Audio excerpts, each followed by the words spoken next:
കൊല്ലവർഷം 1201 ധനുമാസത്തെ ജ്യോതിഷ ഫലങ്ങളാണ് ഞാനിവിടെ പ്രവചിക്കുന്നത്.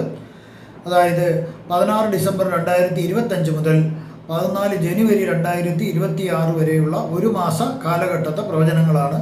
മേടക്കൂറിൽ ജനിച്ച ആൾക്കാരുടെ പ്രവചനങ്ങളാണ്. അശ്വതി, ഭരണി, കാർത്തിക നക്ഷത്രത്തിൻ്റെ ആദ്യത്തെ കാൽഭാഗവും ചേർന്നതാണ് മേടക്കൂർ എന്ന് പറയുന്നത്. മേടക്കൂറുകാർക്ക് ഇപ്പം 7ര ശനിയാണ്. ശനീശ്വരൻ 12ൽ നിൽക്കുന്ന ഒരു സമയമാണ്. അവർക്ക് അതിൻ്റേതായിട്ടുള്ള ചില ബുദ്ധിമുട്ടുകളൊക്കെ അവർക്ക് ഉണ്ടാകാം. ധനലാഭം ഉണ്ടാകും. പല രീതിയിലുള്ള ധനലാഭങ്ങൾ ഉണ്ടാകാൻ സാധ്യതയുണ്ട്. അതുപോലെ ഇറങ്ങിത്തിരിക്കുന്ന എല്ലാ കാര്യങ്ങളും വളരെ ഭംഗിയായിട്ടും മംഗളമായിട്ടും നടക്കേണ്ട സാധ്യതയും കാണുന്നുണ്ട്. അതുപോലെ തന്നെ വീട്ടുപകരണങ്ങൾ വാങ്ങാൻ വേണ്ടി കാത്തിരിക്കുന്നവർക്ക് ഈ മാസം നിങ്ങൾക്ക് വീട്ടിലേക്കുള്ള ഉപകരണങ്ങളെല്ലാം വാങ്ങാൻ സാധിക്കും. അതുപോലെ വിവാഹം കഴിക്കാൻ ആഗ്രഹിക്കുന്നവർക്ക് ശ്രമിച്ചു കഴിഞ്ഞാൽ പറ്റിയ ഇണയെ കണ്ടെത്തുവാനും വിവാഹം നിശ്ചയമോ വിവാഹമോ നടക്കാനും സാധ്യത കാണുന്നുണ്ട്. ഉദ്യോഗസ്ഥർക്കും പൊതുപ്രവർത്തകർക്കും സമയം അത്ര നല്ലതല്ല. അവർക്ക് തരം താഴ്ത്തൽ നടപടികൾ, ശിക്ഷാ നടപടികളൊക്കെ ഉണ്ടാവേണ്ട സാധ്യതയുണ്ട്. പണിഷ്മെൻറ്റ്, ട്രാൻസ്ഫർ, ഡിമോഷനൊക്കെ കിട്ടേണ്ട സാധ്യത കാണുന്നുണ്ട്. ഇനി ഓരോ നക്ഷത്രക്കാരുടെയും തരംതിരിച്ചാണ് പ്രവചനങ്ങൾ പറയാൻ പോകുന്നത്. അശ്വതി നക്ഷത്രക്കാർക്ക് 2.5 വയസ്സ് വരെയുള്ള അശ്വതി നക്ഷത്രക്കാർക്ക് ബാല്യകാല ചെറിയ അസുഖങ്ങളൊക്കെ ഉണ്ടാകുമെന്നുള്ളത് മാത്രമേ ഉള്ളൂ. 2.5 വയസ്സ് മുതൽ 20 വയസ്സ് വരെ ഉള്ളവർക്ക് വിദ്യാഭ്യാസം ഒരു തടസ്സവും ഇല്ലാതെ മുന്നോട്ട് പോകുന്നതാണ്. 20 വയസ്സ് മുതൽ 26 വയസ്സ് വരെ ഉള്ളവർക്ക് ചില ആരോഗ്യ പ്രശ്നങ്ങൾ വരാനുള്ള സാധ്യതയുണ്ട്. ചില അസുഖങ്ങളൊക്കെ വരാം. പിന്നെ ചിലപ്പം വിദേശയാത്ര ചെയ്യേണ്ടതായിട്ട് വരാം.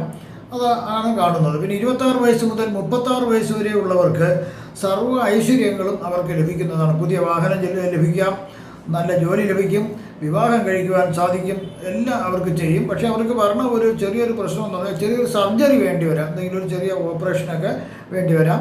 അതുപോലെ തീപ്പൊള്ളലേൽക്കാണ്ട് വളരെയധികം ശ്രദ്ധിക്കണം. അതുപോലെ തന്നെ അവർക്ക് സന്താന ഭാഗ്യവും ഉണ്ടാകേണ്ട ഒരു സാധ്യത ഈ ഇതിൽ കാണുന്നുണ്ട്. 36 വയസ്സ് മുതൽ 43 വയസ്സ് വരെ ഉള്ളവർക്ക് ചില സർജറികൾ അവർക്ക് നടക്കേണ്ടി വരാം. 36 വയസ്സിനകത്ത് നടന്നില്ല, അതിന് ശേഷവും ചെറിയൊരു സർജറി നടക്കേണ്ടതായിട്ടുള്ള സാധ്യത കാണുന്നുണ്ട്.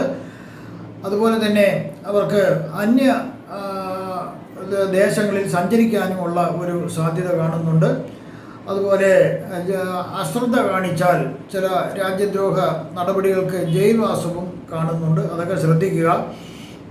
43 വയസ്സ് മുതൽ 61 വയസ്സ് വരെ ഉള്ളവർക്ക് അച്ഛനമ്മമാരോ ഉറ്റ ബന്ധുക്കളോ, അച്ഛനമ്മമാരിൽ ആരെങ്കിലുമോ ഉറ്റ ബന്ധുക്കളോ മരിക്കേണ്ട ഒരു സാധ്യത, മരണപ്പെടുവാനുള്ളൊരു സാധ്യത കാണുന്നുണ്ട്. ചില രോഗങ്ങൾ വരാനുള്ള സാധ്യതയുണ്ട്. ധനനഷ്ടം വരാം. അന്യനാട്ടിൽ താമസിക്കേണ്ടതായിട്ടും വന്നേക്കാം.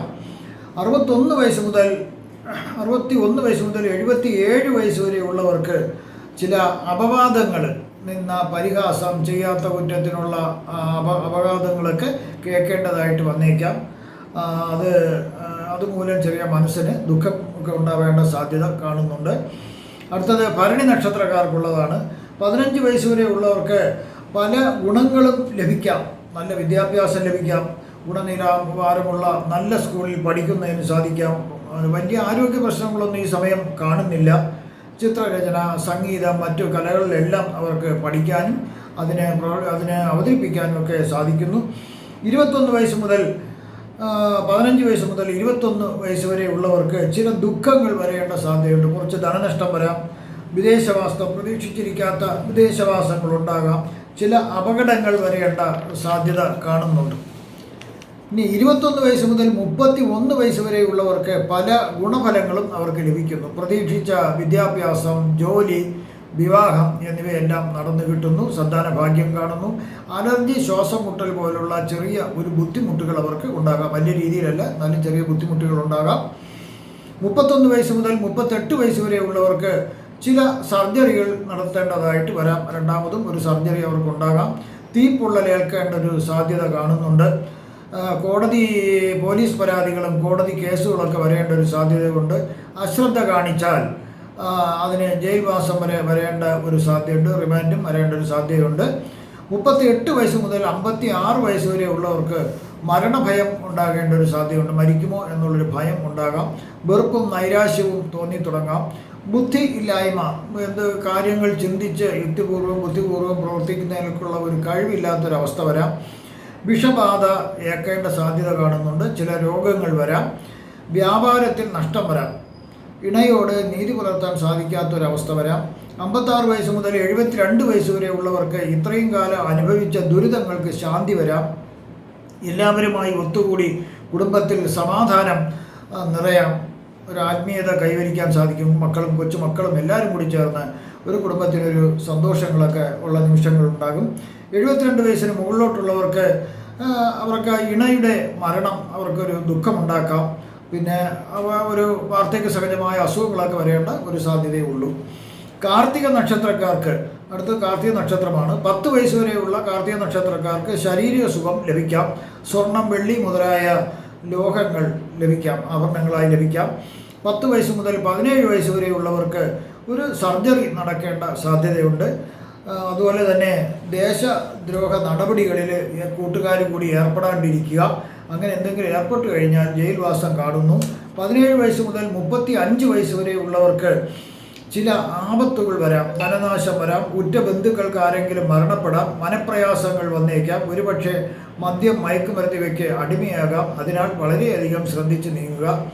35 വയസ്സ് മുതൽ 51 വയസ്സ് വരെ ഉള്ളവർക്ക് അവർക്ക് ചില നഷ്ടപ്പെട്ടത് ഇതുവരെയുള്ള കാലഘട്ടങ്ങളിൽ ഉണ്ടായ അവരുടെ നഷ്ടങ്ങൾക്കും കഷ്ടങ്ങൾക്കും എല്ലാം ഒരു പരിഹാരം അവർക്ക് കിട്ടുന്നു. ധാരാളം ധനവും ഐശ്വര്യങ്ങളും എല്ലാം അവർക്ക് ലഭിക്കുന്നു. ആത്മീയതയിലേക്ക് തിരിയാനും ഒരു സാധ്യത കാണുന്നുണ്ട്. ജോലിയിലുള്ള തടസ്സങ്ങളും മാറിക്കിട്ടും. ഏതായാലും നല്ല ഒരു സമയമാണ്. 51 വയസ്സ് മുതൽ 70 വയസ്സ് വരെ ഉള്ളവർക്ക് സൂക്ഷിച്ചില്ലെങ്കിൽ അവർക്ക് ചെയ്യാത്ത തെറ്റിന് അവർക്ക് പഴി കേൾക്കേണ്ടി വരാം. മരണഭയം വരേണ്ട ഒരു സാധ്യതയുണ്ട്. ഇണയുടെ മരണം അവർക്ക് ദുഃഖം കൂട്ടാം. അന്യനാട്ടിൽ നിർബന്ധപൂർവ്വം താമസിക്കേണ്ടതായിട്ടും വന്നേക്കാം. 71 വയസ്സിന് മുകളിലോട്ടുള്ളവർക്ക് വിചാരിക്കുന്ന കാര്യങ്ങൾ അവർക്ക് ഏറെക്കുറെ നല്ല രീതിയിലും ഭംഗിയായിട്ടും നടന്നു കിട്ടും. അവർക്ക് പിന്നെ ആ വാർദ്ധക്യമായ ആ കാലഘട്ടങ്ങളിൽ അവർക്ക് ഒരു വയറിളക്കം ഒരു പ്രശ്നമായിട്ട് വരാം. വയറിന് അസുഖങ്ങളൊക്കെ ഉണ്ടാവേണ്ട ഒരു സാധ്യതയുണ്ട്. ധനവും ധാന്യങ്ങളൊക്കെ ഇഷ്ടംപോലെ ലഭിക്കാം. അവർ വേറെ ഒരു ബുദ്ധിമുട്ടും ഇല്ലാത്തൊരവസ്ഥ വരാം. ഞാൻ ഇവിടെ പ്രവചിച്ചതെല്ലാം സാമാന്യ ഫലങ്ങൾ മാത്രമാണ്. അതിനാൽ വിശദമായ, അതായത് കൃത്യമായ ഫലങ്ങൾക്ക് ജാതക പരിശോധന നോക്കേണ്ട കാര്യമുണ്ട്. ഇതിപ്പം സാമാന്യ ഫലം മാത്രമാണ്. നിങ്ങൾക്ക് ജ്യോതിഷപരമായോ പൂജാപരമായോ വാസ്തുപരമായോ മുഹൂർത്തപരമായിട്ടുള്ള കാര്യങ്ങൾക്ക് എൻ്റെ ഫോണിലോ വാട്സപ്പിലോ ബന്ധപ്പെടാവുന്നതാണ്. നിങ്ങൾക്ക് ഈ ധനുമാസത്തിൽ സർവ്വവിധ സുഖ സമ്പൽ സമൃദ്ധി, ദീർഘായുസ്, ആരോഗ്യ സൗഭാഗ്യങ്ങൾ ഭഗവാൻ നൽകുമാറാകട്ടെ എന്ന് ഞാൻ പ്രാർത്ഥിക്കുന്നു. നന്ദി, നമസ്കാരം.